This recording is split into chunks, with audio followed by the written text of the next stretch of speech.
존경하는 주호영 국회 부의장님과 선배 동료 의원 여러분, 안녕하십니까? 경기도 포천시 가평군 국회의원 김용태입니다. 존경하는 국민 여러분, 87년 헌법체제는 군부 권위주의 집권 세력과 민주화 세력 간의 대타협으로 시작된 체제입니다. 보수 세력은 3당 합당과 문민정부 출범 이후 자연스럽게 군부 독재가 퇴출되면서 산업화 세대의 기반하에 보수화된 민주화 세력으로 자리 잡았습니다. 반면에 진보 세력은 민주화 운동의 주도권을 유지하며 재야 변혁 세력과 학생 운동권 세력이 몇 차례 걸쳐서 제도 정치권으로 흡수되어 왔습니다. 몇 차례의 인적 구성은 변화되었지만 이렇게 대다수의 이러한 기조하에서 보수와 진보가 형성되어 왔습니다. 87년 정치 질서는 역사적 의미에서 보수와 진보가 대립되는 세력이 공존하는 불완전한 정치 타협 체제였습니다. 민주공화국의 절차적 민주주의를 확립하고 그 안에서의 정치적 경쟁으로 전환하기는 했지만 여전히 적대적 대립과 갈등이 내재되어 있습니다. 불완전한 타협 체제를 넘어 진정한 국민 통합의 길로 나아가기 위해서는 대한민국이 살아온 명암을 있는 그대로 바라봐야 합니다. 특히나 그 누구의 것이든 공은 공대로, 과는 과대로 인정할 수 있어야 합니다. 지금 윤석열 정부에 대해서도 공과 과를 모두 인정할 때 현재의 심리적 내전 상태를 극복하고 진정한 국민 통합의 길로 나아갈 수 있습니다. 따라서 헌법재판소의 윤석열 대통령에 대한 탄핵 심판 절차는 보편적으로 타당하여 대다수의 국민들이 수용할 수 있는 방식이어야 합니다. 헌재의 심판에 대한 불복을 합리화하는 것이 아니라 거짓과 선동이 난무하는 전국 속에서 새로운 국가 공동체에 대한 희망을 찾기 위해서입니다. 이번 대정부 질문을 통해서 저는 여당의 비대위원으로서 계엄 사태에 대한 책임을 통감하며 한편 탄핵 심판의 절차적 공정성과 야당의 의회 독재에 대해서 문제를 지적하고자 합니다.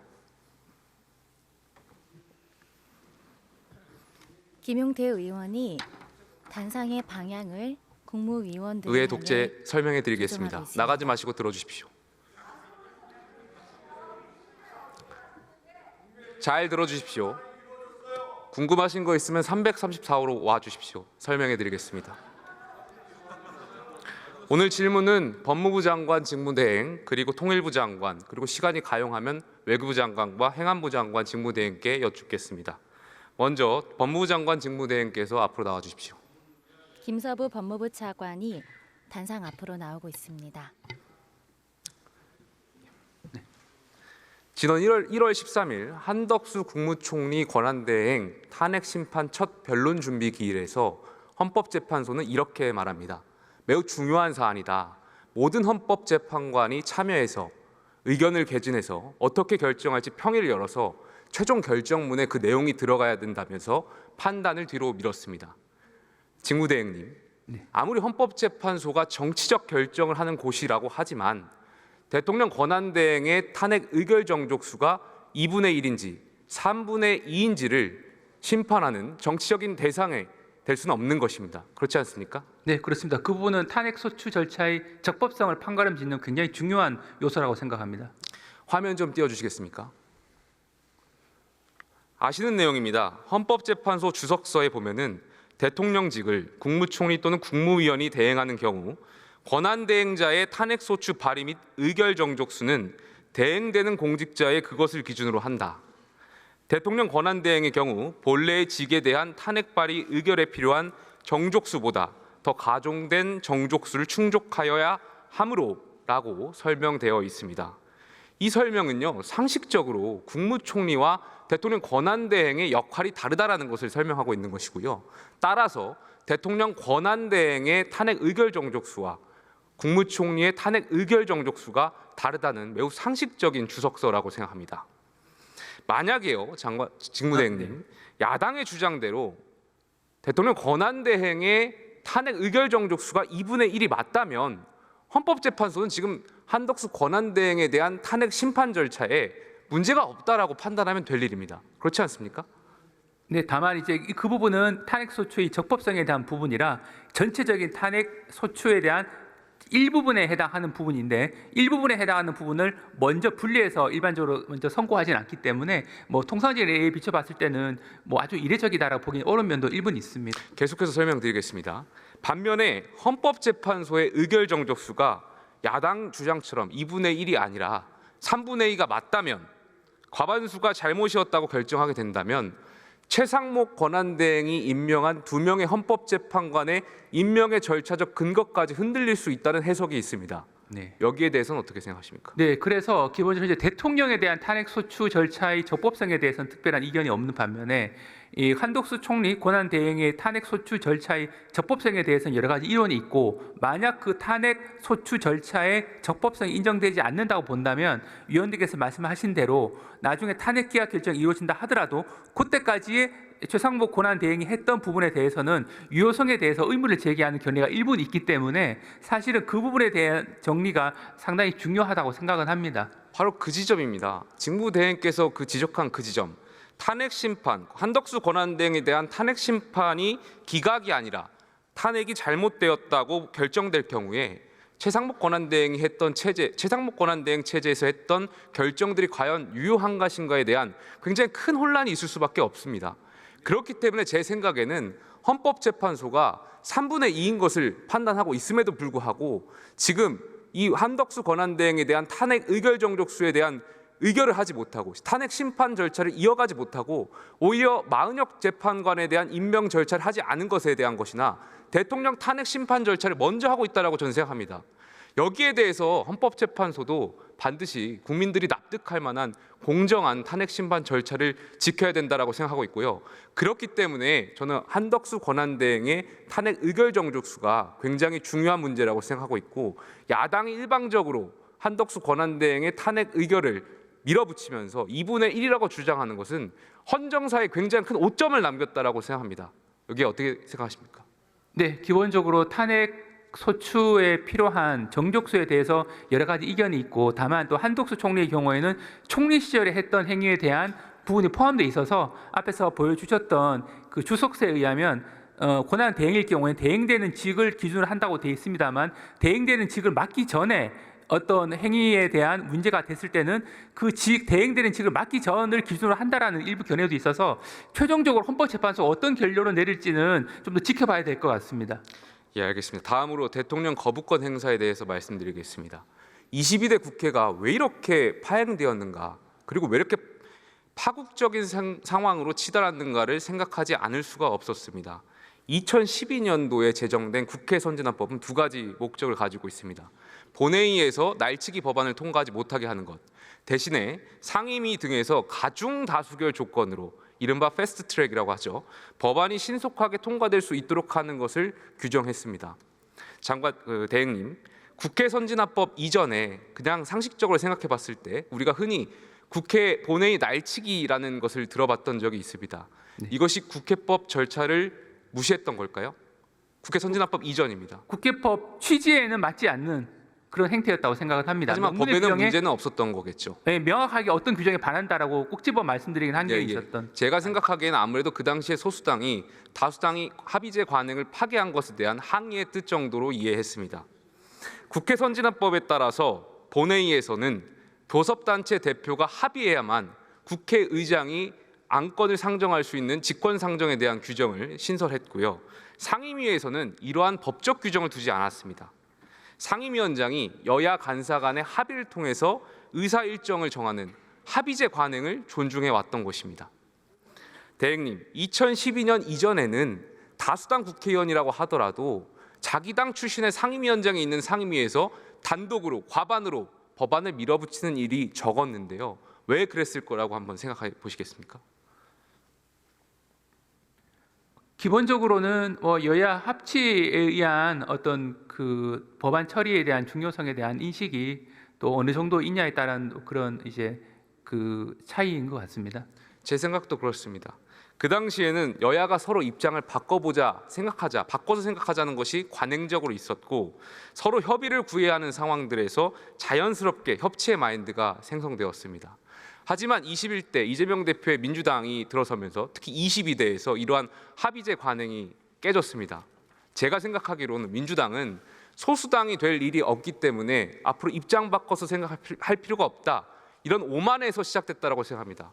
그 오만을 그리고 복귀해 봤을 때, 지난 22대 과정을 지켜봤을 때 민주당이 22대 국회에서 특검법을 비롯해서 방송사법 개정안을 시작으로 24개 법안을 줄줄이 상임위에서 날치기로 통과시켰고 대통령은 거부권을 행사했습니다.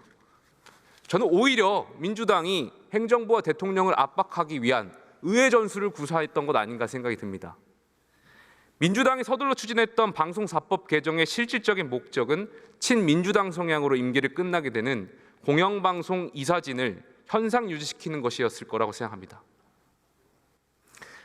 마찬가지로 동일한 취지에서 민주당은 3명의 방통위원장을 모두 탄핵으로 협박했고 세 번째 이진숙 방통위원장에 대한 탄핵 소추는 헌재에서 기각됐습니다.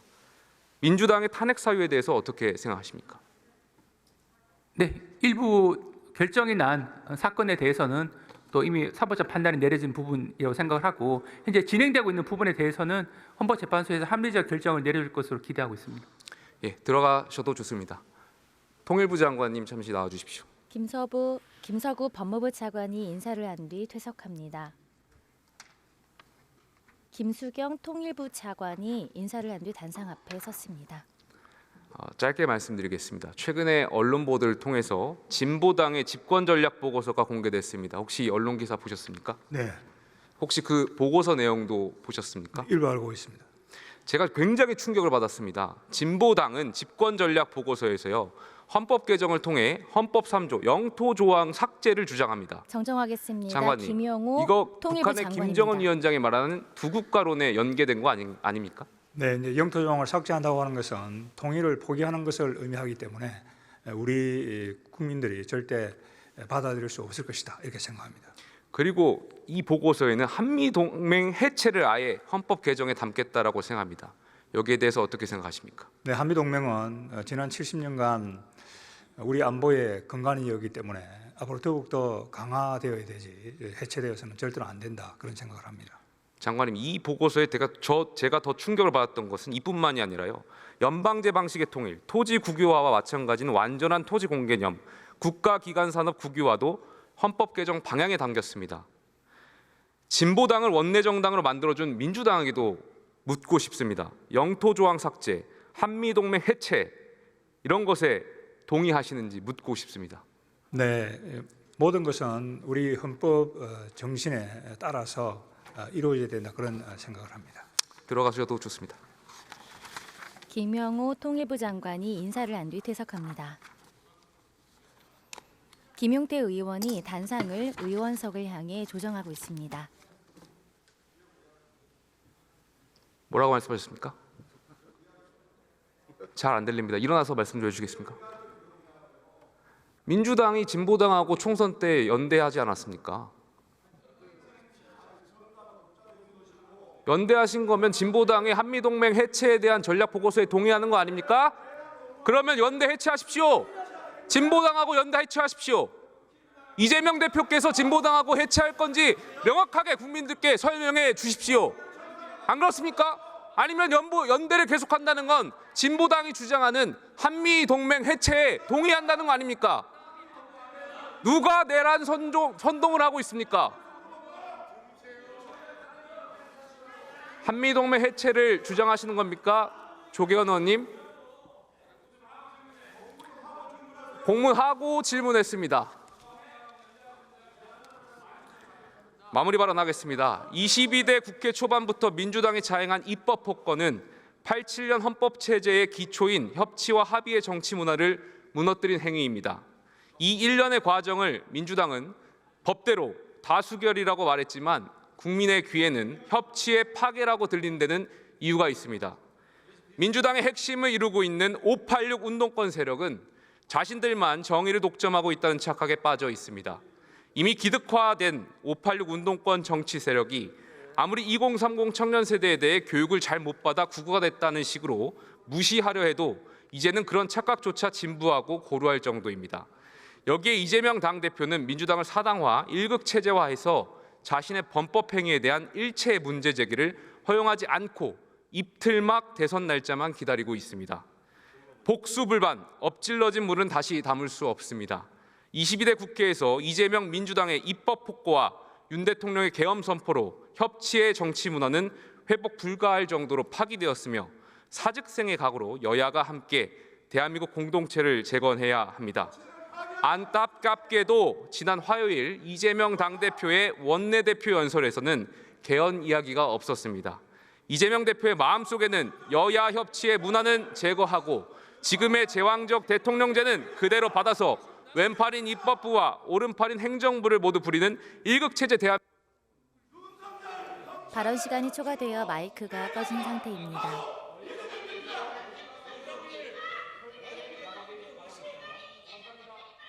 김용태 의원이 의원석을 향해 허리를 숙여 인사를 하고